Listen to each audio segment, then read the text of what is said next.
Welcome to the Salmon Runs YouTube. Enjoy the video.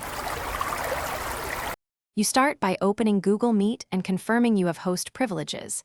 This matters because only hosts can create breakout rooms and present reliably. Once done, load your activity materials, slides for prompts, a timer, and any poll questions, and keep them ready in separate tabs. Make sure you've chosen group size and roles ahead of time. For example, 3 groups of 4 with 1 reporter each, so transitions will be quick and purposeful when you launch the activity. Next, you configure in-session tools. Open the Activities menu and prepare polls, Q&A, Jamboard, and breakout rooms. Pre-create a Jamboard or duplicate slides for each group so they don't wait. Once done, assign a co-host or moderator to monitor chat and timing. This keeps you focused on facilitation. Test mic, captions, and screen share briefly so audio or view problems won't interrupt the flow. Transition phrases help.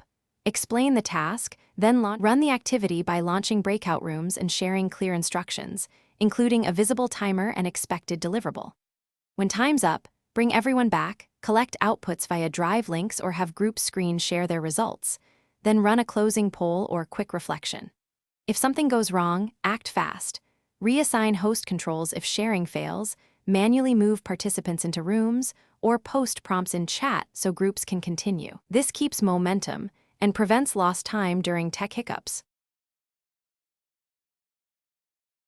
Thanks for watching. Consider subscribing if we helped you.